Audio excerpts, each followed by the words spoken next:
नमस्कार दोस्तों, जय हिंद। आज हम लोग बात करने वाले हैं कि डीआरडीओ वैज्ञानिक हैं जो पाकिस्तान को कुछ सूचनाएं, मिसाइल से जुड़ी हुई सूचनाएं, ड्रोन से जुड़ी हुई सूचनाएं, अग्नि 6 से जुड़ी हुई सूचनाओं को लीक कर रहा था।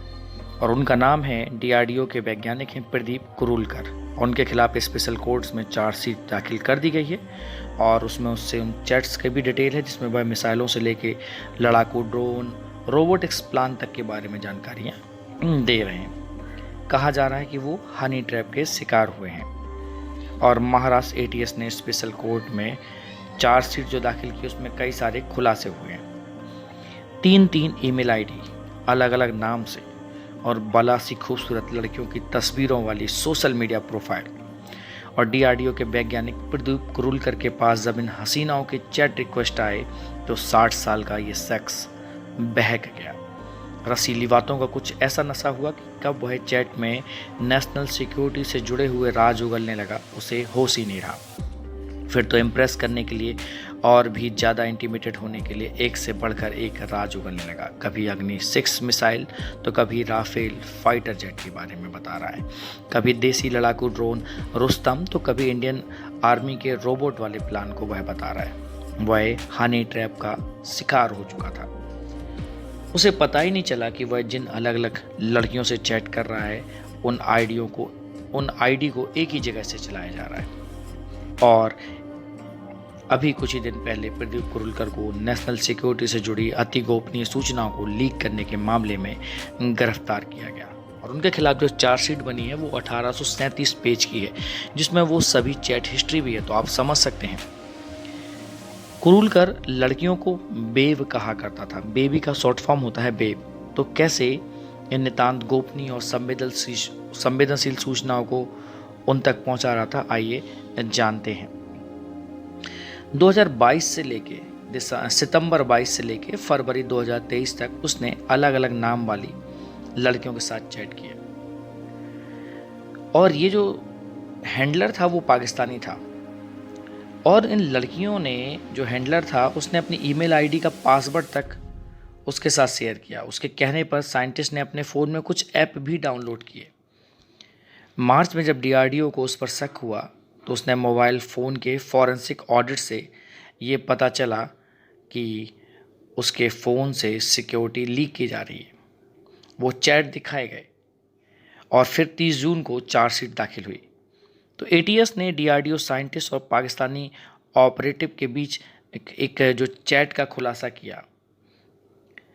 डीआरडीओ में कुरूलकर साहब रिसर्च एंड डेवलपमेंट यूनिट के डायरेक्टर थे और चार्जशीट में दावा किया गया कि इन महिलाओं से संबंध बनाने के उद्देश्य में इन सूचनाओं को लीक किया गया। तो आप समझ सकते हैं कि नेशनल सिक्योरिटी से जुड़ा हुआ मुद्दा है। अब उन्होंने अलग अलग नाम के साथ कई फेक अकाउंट बनाए।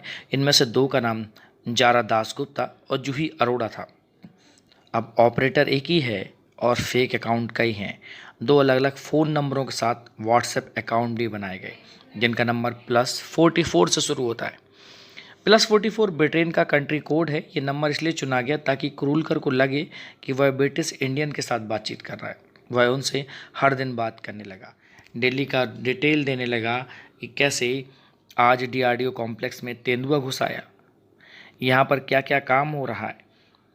छोटी छोटी बातें भी बताने लगा। जारा दासगुप्ता नाम वाले प्रोफाइल के साथ चैट में तो कुरूलकर ने कई संवेदनशील राज उगले। वह मिटियोर मिसाइलों के बारे में बता रहा है जिन पर अभी डीआरडीओ काम कर रहा है।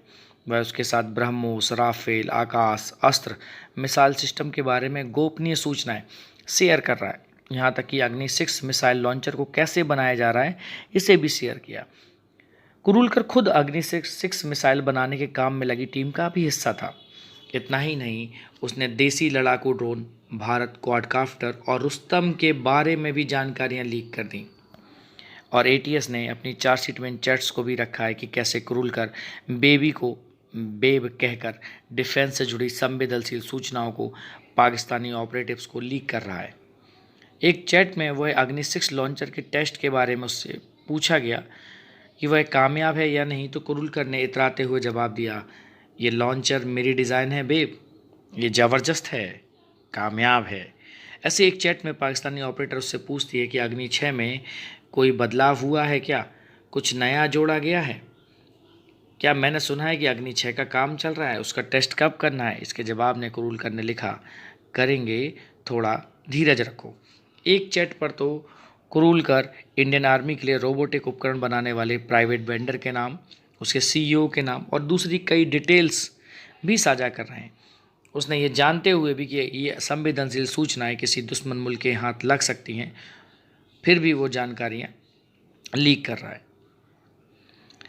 पाकिस्तानी ऑपरेटिव ने कुरूलकर का भरोसा जीतने के लिए कुरूलकर के साथ अपने 3 ईमेल आईडी के पासवर्ड भी शेयर किए। एक स्वीट पांडा के नाम से थी, एक ड्रीम गर्ल के नाम से थी और एक कॉमन 158 नाम से थी। अब रिकवरी मोबाइल नंबर के तौर पर एक ही नंबर दर्ज था जो पाकिस्तानी मोबाइल नंबर था। ये ईमेल आईडी जिस आईपी एड्रेस से जुड़े थे वो पाकिस्तानी टेलीकम्युनिकेशन लिमिटेड का था। उसके जोड़ देने पर कुरूलकर ने अपने मोबाइल फ़ोन में 2 ऐप भी डाउनलोड किए थे। एटीएस ने अपनी चार्जशीट में बताया कि इस ऐप के जरिए संभवतः कुछ मालवेयर उसके फ़ोन में इंस्टॉल हुए होंगे, जिससे पाकिस्तानी ऑपरेटर्स उसके फ़ोन से हर डेटा को देख सकती थी और इस्तेमाल कर सकते थे। तो ये है, अब आप समझ सकते हैं नेशनल सिक्योरिटी जैसे मुद्दों पर क्या क्या हो रहा है। ब्रह्मोस और अग्नि के सीक्रेट्स तक लीक कर दिया जा रहा है, वो भी एक 60 वर्षीय साइंटिस्ट के द्वारा। तो हनी ट्रैप एक खतरनाक ट्रैप होता है और जिसमें लड़कियों का सहारा लेके चैटिंग कराई जाती है या उनसे बात कराई जाती है, और जब उनको लगता है कि लड़कियों के जाल में लोग फंस चुके हैं तो उनसे महत्वपूर्ण राज उगलवाए जाते हैं। तो उम्मीद करते हैं कि इस तरह की खबरों के लिए बने रहें और ये आपके एग्ज़ाम के लिए बहुत इंपॉर्टेंट हो सकती है। नमस्कार, जय हिंद।